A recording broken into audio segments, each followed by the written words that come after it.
A woman, a beast, and a kingdom returning in the clouds at the destruction of the world for a marriage ceremony. Have you heard of this iconic story before? Perhaps its appeal is the reason why it did so well in the box office. Although the characters look familiar to every kid who grew up in the 80s, the characteristics do not follow the game's lore, but instead follow a Gnostic agenda, flipping good to evil and evil to good. Mario, the lovable plumber, is the game's superhero, the protagonist. Yet all Mario wants in life is to be something bigger, better, and higher than the rest. He wishes not to be told what to do anymore. Our whole lives everyone's telling us we can't do this, can't do that. Just sick and tired of feeling so small. King Koopa, also known as Bowser, the obvious antagonist and enemy in the film, at least that is what the writers want you to think. He's the most evil, wretched creature alive. But surprisingly, his actions are motivated by love for the woman, the princess. Not sure if you know who I am, but I'm about to marry a princess and rule the world. Princess Peach is the woke princess of the Mushroom Kingdom. Is not important. And she lives in a world where Koopa returns in order to have a wedding with her, Peach. Are you noticing a pattern here? Let's first fast forward through the beginning and get to where the movie really begins. Mario finds himself alone, separated from his brother, in what they call the Mushroom Kingdom. And through deception and trickery, Mario pushes his way into the house of the woman, Go. where he is met with some conflict. But because he looks like her, he is accepted by her with open arms. Release him. He's a human. I mean, you are a human, right? It's just you're so small. Hey! The story is mimicking the exact scenes found in the Bible. Although Mario has a cute and lovable exterior, his characteristics of deceiving guards and entering the perfect kingdom of the castle parallels Revelation's definition of the true deceiver, Satan, who deceives the church at the end of time by entering into it. So if you can't beat them, join them. In Isaiah we read what Satan has said in his heart. How you have fallen from heaven, O Lucifer, son of the morning. For you have said in your heart, I will ascend into the heaven. I will ascend above the heights of the clouds. I will be like the Most High. Satan wants what he can't have. Satan wanted a higher position because he felt his current position was too small. He didn't want to obey the rules. This is exactly the sentiment Mario laments. Our whole lives everyone's telling us we can't do this, can't do that.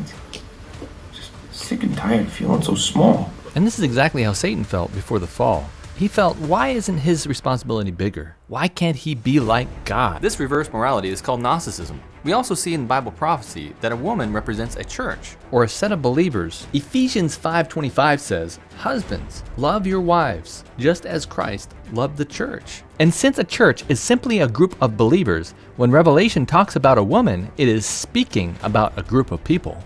So it's interesting to me that in this movie, a woman is set to be wed to a powerful entity coming in the clouds, which built his house upon a rock. Oh, ho, ho, ho, wedding bells.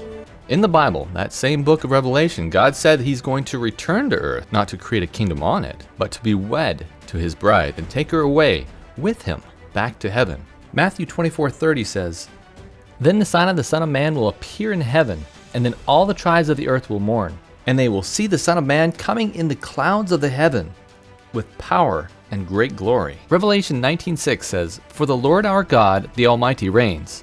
Let us rejoice and exult and give him the glory. For the marriage of the Lamb has come, and his bride has made herself ready.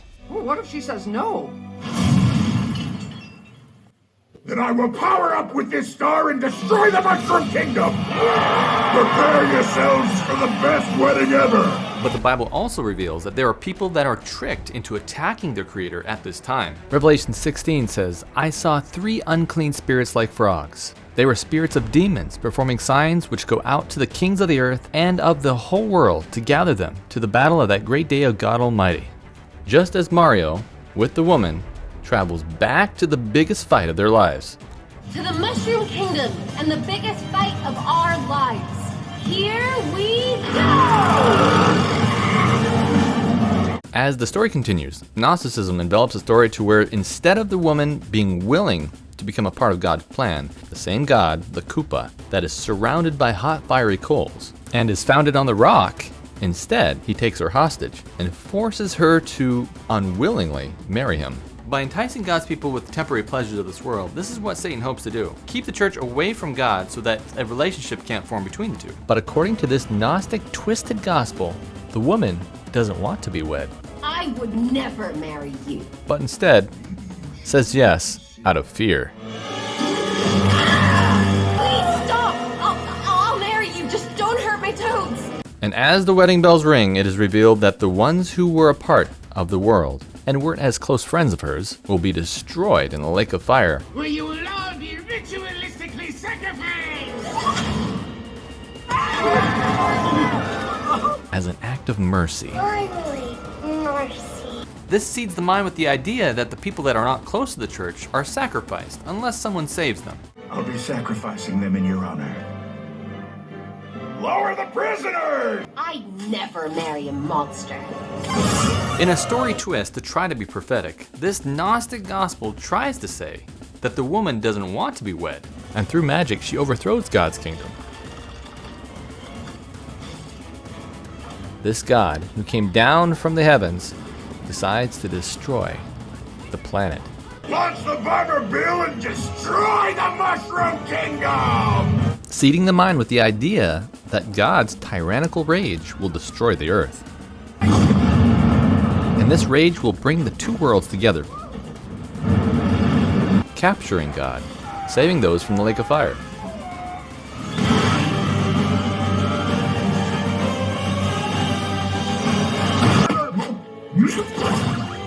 And power is given to Mario and Luigi, and they capture God, the Koopa, and take his power and put him in prison. Quiet in there! Lights out, little guy! Ironically, the star at the end laments that this may not be the happy ending after all. Now that's a happy ending. Or is it? Because everything's over now, and all that's left is you and the infinite void. And you gotta wonder if the stars of heaven think the same.